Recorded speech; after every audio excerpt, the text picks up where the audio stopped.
I was probably about 6 or 7 years of age, and you know, I got to the first sort of a game introduced to me by my father, and it's just a local park, 20 guys kicking the ball around and stuff like that. I still fondly remember those days.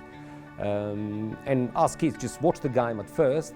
Obviously, at that age, as a kid, you want to run around, you want to kick the ball and stuff like that, rather than watch some old folks kicking the ball on the park. So obviously, we watched the game for about 5-6 minutes, and then I found friends, and off we go. But that was the start,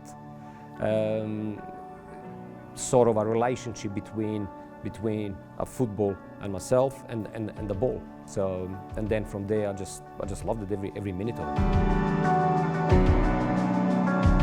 If you were playing here in the first division, if you wanted to take your game seriously, you had to go over east. And you know, I was one of those. I remember that just before the glory started, it was the Perth Kangaroos that played in the Singapore League. And obviously I was asked to play in that league, but I refused because I sort of refused to play for that team because I didn't believe the Singapore League was the best league to go in, but it paved the way for glory to be formed and to have a strong case to go into the NSL. And obviously through those negotiations, obviously with Roger Lefort and previous CEO and Nick Tana and Paul Afkos and people in charge, obviously a lot of sort of conditions were put on Perth Glory, how they're going to go into the league. So obviously once we got into the league, I was playing for Heidelberg in the old NSL, and obviously I think Gary Marocchi and Roger Lefort, I believe, came and watched a couple of the games, and you know, we're forming the club. Club is already started, and you know, we're preparing ourselves for, I believe at that time was Sampdoria. Sampdoria was coming into town to play against the Glory, and yeah, I didn't play in that game, but I believe that they got Ante Milicic as a guest player, and somebody else, I can't remember who else was, but they got 2 players, I think, as a guest to play in that game for the Glory against Sampdoria. I was watching that game, and yeah, and after that it was negotiations between myself and Roger Lefort, and then we agree. I come back '96, we started, and off you go. Correct. Yes, it was negotiations over $20. Yeah, $20 was the negotiations for about close to 12 weeks. Yeah, he would not give me $20. Roger Lefort, great man, Roger Lefort. And you know what? It's somehow unknown. You start in the club, you're going into the new league, new environment, and everything else. And you know what? They're pioneers of our game. You know, nobody knew how big and how successful Glory is going to be. Obviously, they took the risk and you know, paid everybody sort of a play small part, but overall, the overall sort of a movie was great.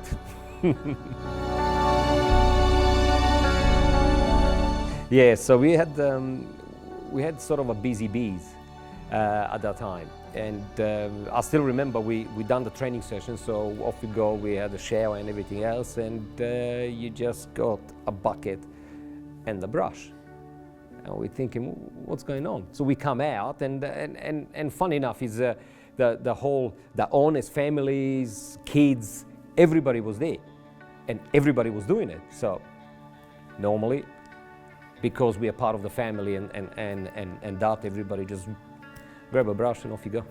And funny enough, you know, it's like from about 10 people, all of a sudden you had like 30, 40 people painting. In no time, the seats were done for the first game. And it was, you know, if you tell that story now to, say, you know, professional footballers that we have now these days, they would laugh at you and go, what the hell are you talking about? You know, but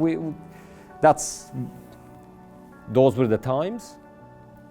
We did it that way, and nothing else. I think we were better off for it, and we appreciated more, and we appreciated the chance that these people put their money where their mouth is, and they provide the opportunity for the 20 guys from Perth to play on the national level. You know what? We even when we played throughout, some of the players in that team and in that era was obviously played over East, and we're talking about crowds of 4,000 or 5,000 people, no more than that. And when you play South Melbourne, you get 7,000, 8,000, 10,000 people, and then you think to yourself, look, you know what? This is what it feels like to be a real footballer, going out and see the 10,000, 11,000 fans, and you really appreciate the game that you play. But you know what? When we first started at the Glory, nobody knew how big that is going to become. And I remember that even the players these days, we used to have crowd bonuses. So where I think it's after a certain amount of people, players get the cut of the takings. So say, for instance, we needed, a figure of speaking, 10,000 people to break even. And we used to get in 15, 16, 17,000 people. So that means that it's 6,000 or 7,000 paying public. The players get the cut of 25% from that. So that was sort of a clubs didn't output any money at first and taking the risk. This was like sort of a, if the people come, you get a bonus for sort of entertaining those kind of people. And from that, we knew that we couldn't fail. As long as we gave 100% every single time when you're on the field, you could not fail. You can lose the game, but you could not fail as a footballer because you give everything that you have. And we knew that from practically second game in that first year. And I still remember I think we lost. It was 4-1 to, I think, Sydney Olympic the first game. The second game, I think we lost against somebody else, but the performance wasn't there. And then I still remember we sitting in the changing room and Nick Tana coming in and sort of give us a little bit of dressing down. And from then he sort of resonate with us and say, look, okay, we just have to give 100%. We all had talent to play, and we all were good players in our own right, in our own positions and stuff like that. We just needed to understand that you have to give 100% all the time if you are to remain in that changing room of Perth Glory. Absolutely, absolutely. I mean, we played hard, we trained hard. At that first year, I think a lot of players still worked and play football, so it's sort of a part-time. But we train like full-time professionals. We train every single day.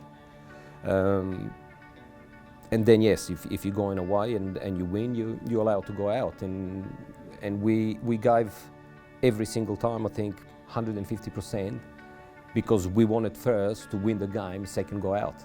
Because we're all young, it's good to go out and release everything that you have, sort of, and just being with your mates.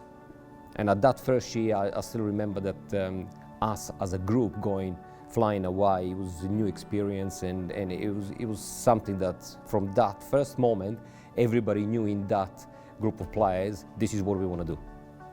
We want to training, we want to go and play, and we want to enjoy every single moment for as long as we can.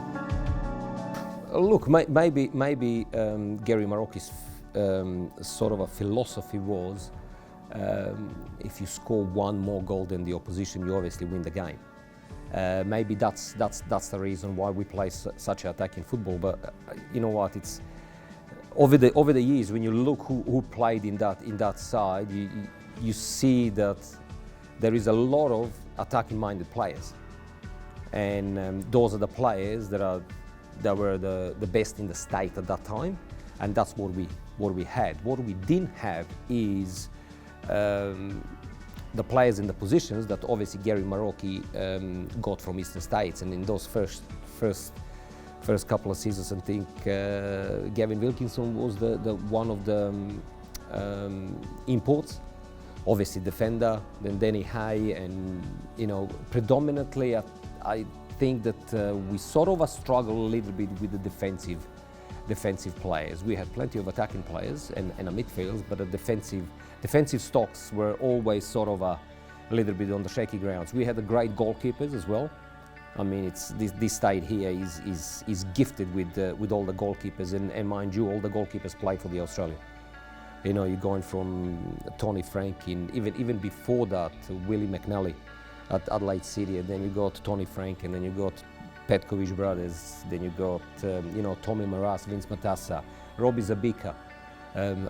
Great goalkeeping stocks here, and we never struggled with the goalkeepers, but defensive players, I think we did, and I think later on we improved that as sort of people didn't have to go anymore from the NPL or the Division 1 from at that time to go over east to play at the highest level. Glory provided that outlet here in Perth. A blur. I didn't sort of. I remember Jamie Hunter scoring the goal, and that was, I think, to make it 1-1. And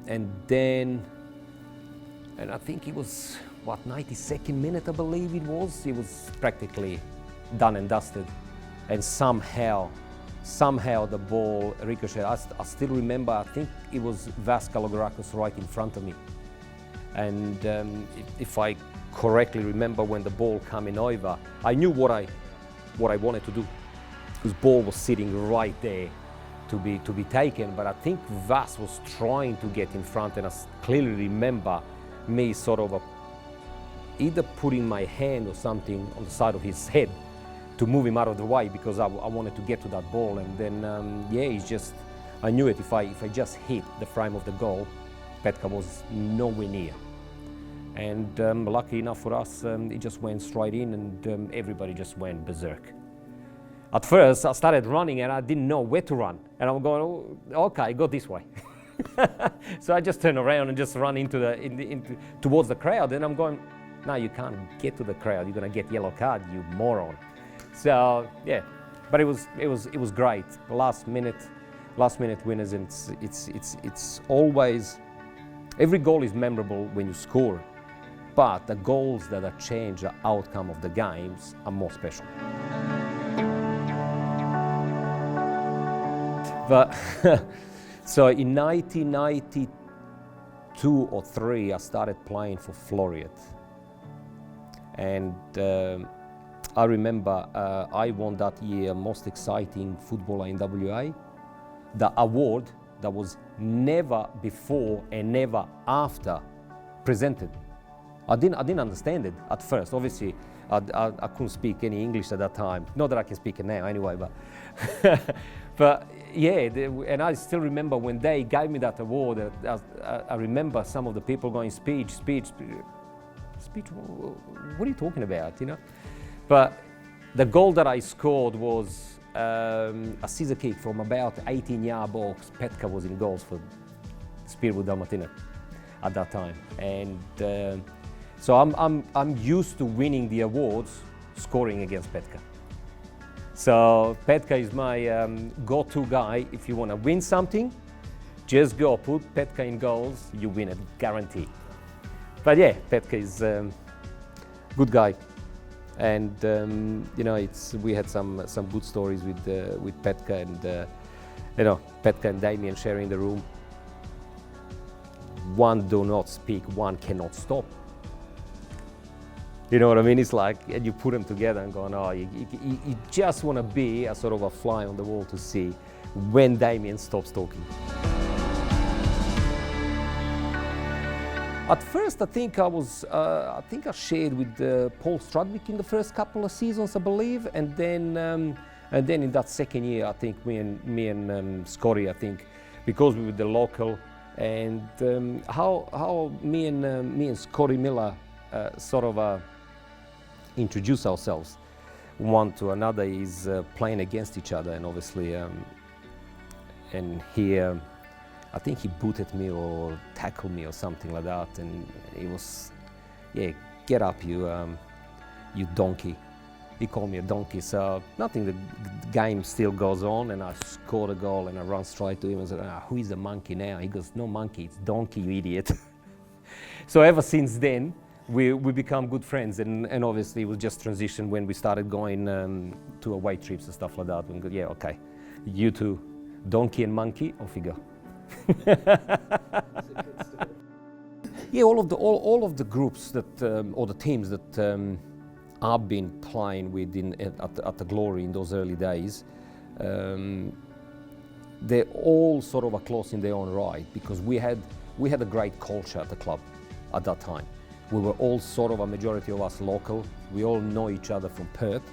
We all knew each other from at that time was the first division, or whatever it is now, it's called NPL.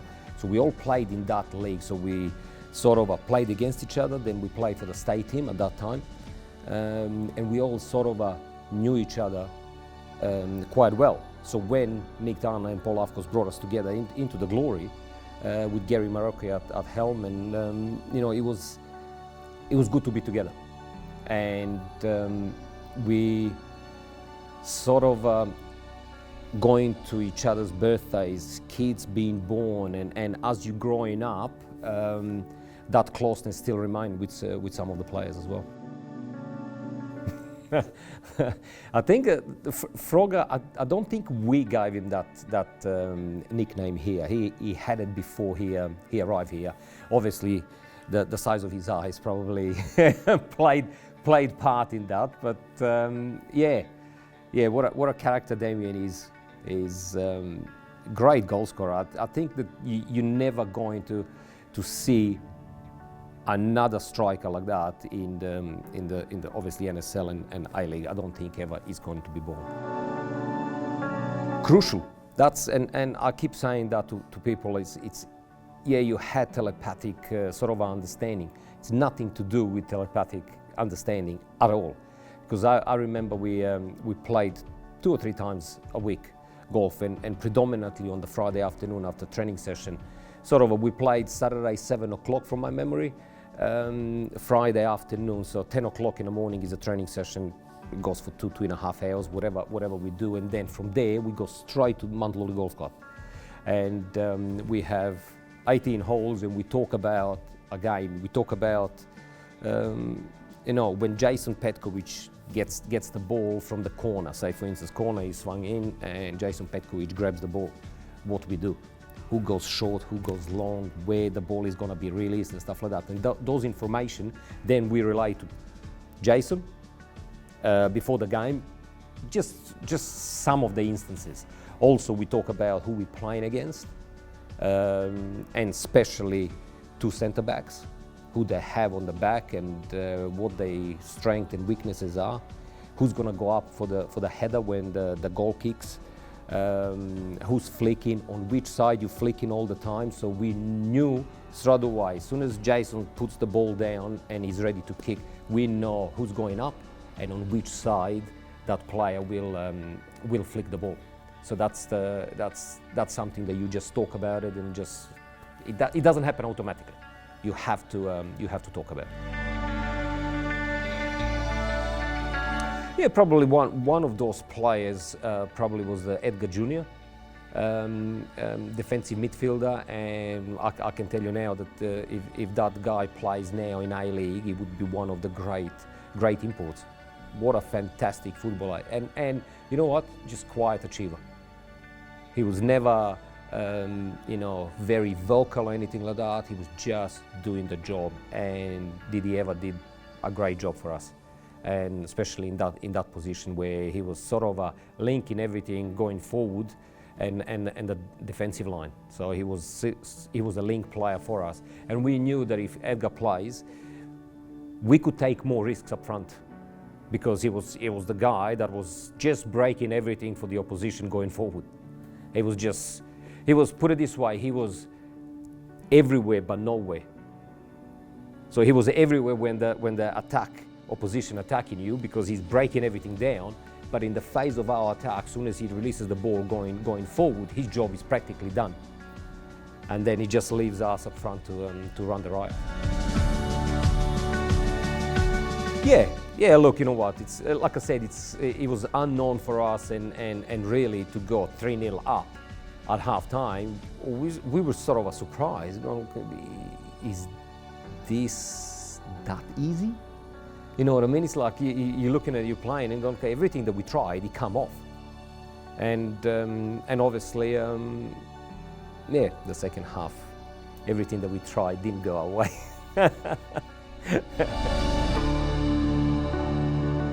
All three. It's the first one, obviously, being in the grand final and losing it the way we lost it in 2000. And you know, that first one, practically, I always said, and you know, that little monkey on your back was turning into gorilla.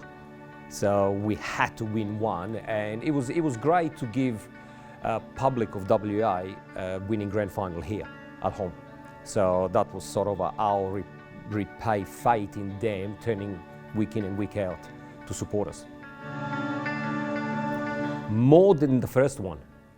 So the first one in 2000, when we played against Wollongong, we unknown, going into the grand final, leading to the grand final, exposure to the media and stuff like that was craziness. And you know, that first one, we knew that it's going to be big. We knew that it's going to be sellout and all of that, and all of a sudden it's just like, it's just a normal game when it starts. But you know, that 2003 grand final when we beat Sydney Olympic is like, okay, now we cannot stuff up again. We've done it, I think, twice before, so we need to win these. So it's even more pressure on you to go and perform. But even there is a thing or two probably in the first 3 or 4 minutes that set that grand final up completely. And I remember feeling that I think I was chasing Ante Milicic down deep in our half, and I just tackling from the side, and it set myself first. That look, you know what, we let him know, not a chance that you're gonna get this grand final back to Sydney. And you can see that sort of a transfer straight through the team, and yeah, everybody just lifted, and it was ours from the first couple of minutes. One of the favorite moments at the Glory was not my goal that he scored, but Scotty Miller's last-ditch effort against Melbourne Knights. So we were, I think, 2-0 down, and we come back to win 3-2. Still going, Wilkinson. Miller with a shot, and there it is! At the net! Scotty Miller has smashed the result for the Glory. And that last goal, how he started and everything else, everything was perfect. And even to the point where he finished it, it was perfect. And it still gives me great memories when I see all of those kids behind the goal. Everybody just exploded, running everywhere, and it's great memories. But yeah, like I said, it's not my goal, but it's my teammate goal. That it's one of the most memorable goals at the Glory.